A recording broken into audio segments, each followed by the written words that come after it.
கொடைக்கானலில் பலத்த காற்று வீசுவதை தொடர்ந்து கொடைக்கானலில் இருந்து மேல்மலை கிராமங்களுக்கு செல்லும் பகுதியில் ராட்சத மரம் முறிந்து போக்குவரத்து பாதிக்கப்பட்டது. மோந்தா புயல் ஆந்திராவை நோக்கி நகரும் நிலையில் மேல்மலை கிராம பகுதிகளில் பலத்த காற்று வீசி வருகிறது. கொடைக்கானலில் இருந்து மேல்மலை கிராமங்களுக்கு செல்லக்கூடிய பூம்பாறை அருகே ராட்சத மரம் முறிந்து விழுந்தது. இதனால் வழியே வந்த வாகன ஓட்டிகள் 1 மணி நேரத்திற்கு மேலாக காத்திருந்தனர். அங்கு வந்த நெடுஞ்சாலை மற்றும் வனத்துறையினர் மரத்தை அகற்றும் பணியில் ஈடுபட்டனர்.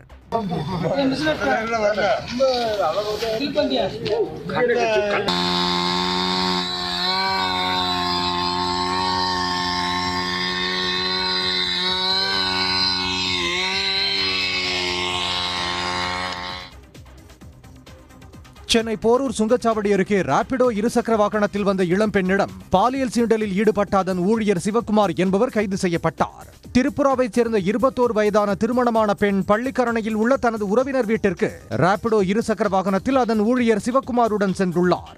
மீண்டும் மதுரவாயில் திரும்பும் போது போரூர் சுங்கச்சாவடி அருகே வாகனத்தை நிறுத்திய சிவக்குமார் அப்பெண்ணிடம் பாலியல் சீண்டலில் ஈடுபட்டுள்ளார். இது பற்றி அப்பெண் கணவனுக்கு குறுஞ்செய்தி அனுப்பியதுடன் அவரது யோசனைப்படி நைசாக பேசி MMDA காலனிக்கு சிவக்குமாரை அழைத்து சென்றார். அங்கு இளம்பெண்ணின் கணவன் மற்றும் உறவினர்கள் சிவக்குமாரை தாக்கி போலீசில் ஒப்படைத்தனர். சென்னை மதுரவாயில் பகுதியில் கல்லூரி மாணவர்கள் இடையிலான மோதலில் நாட்டு வெடிகுண்டு வீசப்பட்ட விவகாரம் தொடர்பாக 10 பேர் கைது செய்யப்பட்டுள்ளனர். முன்விரோதம் காரணமாக மாயஜோதி என்னும் கல்லூரி மாணவர் தனது நண்பர்களுடன் சேர்ந்து மதுரவாயிலில் உள்ள நவீன்குமார் என்பவரது வீட்டில் தகராறில் ஈடுபட்டுள்ளனர். தகராறு மோதலாக மாறிய நிலையில் இரு தரப்பினரும் ஒருவருக்கொருவர் கடுமையாக தாக்கிக் கொண்டனர். அப்போது நவீன் தரப்பை சேர்ந்த சிலர் மறைத்து வைத்திருந்த நாட்டு வெடிகுண்டை வீசியதால் பரபரப்பு ஏற்பட்டது. இந்த சம்பவம் தொடர்பாக வழக்கு பதிந்த போலீசார் 10 பேரை கைது செய்தனர். அவர்கள் இன்ஸ்டாகிராம் பார்த்து நாட்டு வெடிகுண்டு தயாரித்தது விசாரணையில் தெரிய வந்திருக்கிறது. சேலம் மாவட்டம் ஆத்தூர் அரசு மருத்துவமனையில் நோயாளியின் தாயிடமிருந்து செல்போன் திருடிச் சென்ற நபரை CCTV காட்சிகள் உதவியுடன் காவல்துறையினர் கைது செய்தனர். தலைவாசல் பகுதியைச் சேர்ந்த மஞ்சுளா என்பவர் தனது குழந்தையை மருத்துவமனையில் சிகிச்சைக்காக சேர்த்துள்ளார். இந்நிலையில் கடந்த 26ஆம் தேதி இரவு நேரத்தில் மஞ்சுளா வைத்திருந்த செல்போனை மர்ம நபர் திருடிச் சென்றுள்ளார். இது தொடர்பாக அவர் கொடுத்த புகாரின் அடிப்படையில் வழக்கு பதிவு செய்த காவல்துறை செல்போனை திருடிய நபரை CCTV உதவியுடன் கைது செய்தனர். சேலம் மாவட்டம் லீ பஜார் பகுதியில் கீழே கிடந்த 11 சவரன் தங்க நகை இருந்த கைப்பையை காவல்துறையிடம் ஒப்படைத்த தம்பதியினருக்கு பாராட்டுகள் குவிந்து வருகின்றன. செவ்வாய்ப்பேட்டை பகுதியைச் சேர்ந்த வேணுகோபாலகிருஷ்ணன் பூங்கோதை தம்பதியினர் லீ பஜார் வழியாக செல்லும்போது தங்க நகை இருந்த பையை தவறவிட்டனர். அதே வழியாக சென்ற பாஷா மற்றும் பர்வீன் தம்பதியினர் கேட்பாரற்று கிடந்த பையில் தங்க நகை இருப்பதைக் கண்டு அதிர்ச்சி அடைந்தனர். தொடர்ந்து பையை சேலம் மாநகர் காவல் ஆணையரிடம் ஒப்படைத்துள்ளனர். இதனைத் தொடர்ந்து பை உரிய நபர்களிடம் ஒப்படைக்கப்பட்டது. கொஞ்சம் கொஞ்சமாக சேர்த்து வாங்கினது தான். அது வந்து கண்டுபிடிச்ச இவங்களுக்கு ரொம்ப ரொம்ப நன்றி. நான் கண்டுபிடிச்சி காவல்துறைக்கும் நன்றி. காவல்துறையும் வாங்கி எனக்கு கொடுத்துட்டாங்க. ஆரணி அரசு மருத்துவமனையில் முறையாக சிகிச்சை அளிக்கப்படுவதில்லை என கூறி விடுதலை சிறுத்தைகள் கட்சியினர் கண்டன ஆர்ப்பாட்டத்தில் ஈடுபட்டனர்.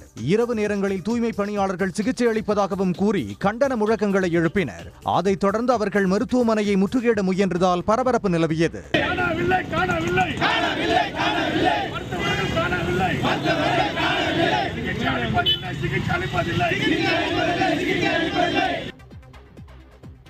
தான் பயிற்சி பெற்ற கல்லூரிக்கு வருகை தந்த கபடி வீராங்கனை கார்த்திகாவுக்கு சென்னை செயின்ட் ஜோசப் கல்லூரி நிர்வாகம் சார்பில் உற்சாக வரவேற்பு அளிக்கப்பட்டது. ஆசிய இளையோர் கபடி போட்டியில் இந்திய அணியில் துணை கேப்டனாக பங்கேற்று கார்த்திகா தங்கப்பதக்கம் வென்றார். அவருக்கு அனைத்து தரப்பினரும் வாழ்த்துக்களை தெரிவித்து வருகின்றனர். அந்த வகையில் தான் பயிற்சி பெற்ற செயின்ட் ஜோசப் கல்லூரி தலைவர், பயிற்சியாளர் உள்ளிட்ட குழுவினருடன் சென்று வாழ்த்து பெற்றார். தேவர் ஜெயந்தி விழாவை முன்னிட்டு நிலக்கோட்டையில் 300க்கும் மேற்பட்ட பெண்கள் முளைப்பாரி எடுத்து வந்து மரியாதை செலுத்தினர். சமூக கூட்டமைப்பு சார்பில் நடைபெற்ற இவ்விழாவில் மதுரை, தேனி, திண்டுக்கல் மாவட்டங்களைச் சேர்ந்த பெண்கள் முளைப்பாரியை கும்மியடித்து குலவையிட்டு ஊர்வலமாக எடுத்துச் சென்றனர்.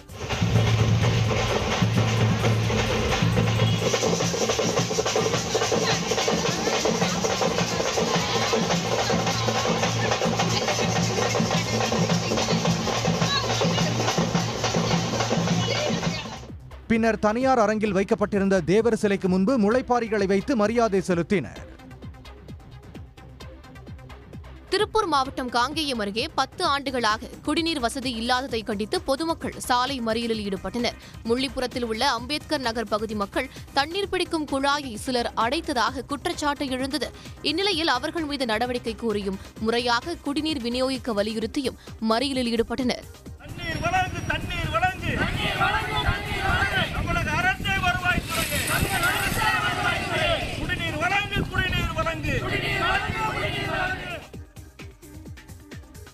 திண்டிவனம் அருகே புனரமைக்கப்பட்ட சிறிய பாலம் மழையால் சேதமடைந்ததை கண்டித்து அதிமுகவினர் கண்டன ஆர்ப்பாட்டத்தில் ஈடுபட்டனர்.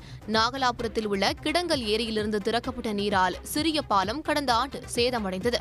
பின்னர் நகராட்சி சார்பில் 8 லட்சம் ரூபாய் மதிப்பீட்டில் பாலம் சீரமைக்கப்பட்டது. இந்நிலையில் தற்போது பெய்து வரும் மழையால் சிறிய பாலம் முழுமையாக சேதமடைந்தது. தரமற்ற முறையில் புனரமைப்பு செய்த ஒப்பந்ததாரர் மீது நடவடிக்கை எடுக்க கோரி அதிமுகவினர் ஆர்ப்பாட்டத்தில் ஈடுபட்டனர். சென்னை அம்பத்தூர் தொழிற்பேட்டை அருகே சாலையில் திறந்து கிடக்கும் பாதாள சாக்கடையால் அடிக்கடி விபத்து ஏற்படுவதாக பொதுமக்கள் குற்றம் சாட்டியுள்ளனர். வடகிழக்கு பருவமழை காரணமாக சிடிஎச் சாலை குண்டும் குழியுமாக உள்ளதால் வாகன ஓட்டிகள் கடும் சிரமத்திற்கு ஆளாகி வருகின்றனர். இந்நிலையில் அம்பத்தூர் தொழிற்பேட்டையில் இருந்து பாடி செல்லும் சாலையில் பாதாள சாக்கடை திறந்து உள்ளதால் அதில் வாகனங்கள் சிக்கி விபத்துக்குள்ளாகின்றன. உயிரிழப்பு ஏற்படுவதற்கு முன் சம்பந்தப்பட்ட துறை அதிகாரிகள் நடவடிக்கை எடுக்க வேண்டும் என பொதுமக்கள் கோரிக்கை விடுத்துள்ளனர்.